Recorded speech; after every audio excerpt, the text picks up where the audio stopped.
இருதய கோளாறுடன் பிறந்த 1300 பேருக்கு சென்னை மியாட் மருத்துவமனையில் செயல்படும் அறக்கட்டளை மூலம் குறைந்த செலவில் சிகிச்சை அளிக்கப்பட்டுள்ளது. சென்னை ராமபுரத்தில் உள்ள தனியார் மருத்துவமனையில் பிறவியிலேயே இருதய நோயால் பாதிக்கப்படும் குழந்தைகளுக்கு குறைந்த செலவில் இருதய நோய் சிகிச்சை செய்யும் முயற்சியில் அறக்கட்டளை தொடங்கப்பட்டுள்ளது. இந்த அறக்கட்டளை மூலம் கடந்த 20 ஆண்டுகளாக 1300 குழந்தைகளுக்கு சிகிச்சை அளிக்கப்பட்டுள்ளது. இதனை கொண்டாடும் விதமாக மருத்துவமனை வளாகத்தில் சிகிச்சை பெற்றவர்களுடன் ஒன்று கூடல் நிகழ்ச்சி நடைபெற்றது. இதில் மியாட் மருத்துவமனை தலைவர் மல்லிகா மோகன்தாஸ் உள்ளிட்ட மருத்துவ குழுவினர் கலந்து கொண்டனர். மேலும் இதுவரை சிகிச்சை பெற்ற 100க்கும் மேற்பட்டோர் கலந்து கொண்டனர். அவர்களிடம் உடல்நலம் குறித்து விசாரித்த மருத்துவர்கள் புகைப்படம் எடுத்துக் கொண்டனர்.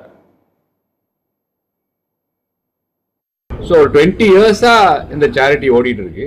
ஸோ இந்த வருஷம் நம்ம ஒரு 20 இயர்ஸாக ட்ரீட் பண்ண குழந்தைங்களை கூப்பிட்டு அவங்க எப்படி இருக்காங்க, அவங்க இப்போ காலேஜில் இருக்காங்களா, சில பேர் கல்யாணம் ஆயிருக்காங்களா, ஸோ அந்த மாதிரி பார்க்குறதுக்கு.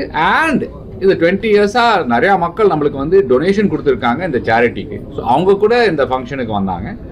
அப்புறம் ராபர்ட் என்னெல்லாம் நம்ம வைத்தியம் கொடுப்போம், யாருக்கு உடனே வைத்தியம் தேவை, அதை பற்றிலாம் அவர் பேசினார். அண்ட் சேர்மன் மேம், மியாட்டோட சேர்மன் இந்த சேரிட்டியை ஆரம்பித்தாங்க 2007. ஸோ அவங்க ஏன் ஆரம்பித்தாங்க, எப்படி ஆரம்பித்தாங்க? 20 வருஷத்துல நாங்கள் நிறைய சர்ஜரி பண்ணியிருக்கோம், பல ஆயிரம் சர்ஜரி பண்ணியிருக்கோம். அதில் சை மூலமாக பண்ணது தான் 1300ன்னு சொல்கிறோம்.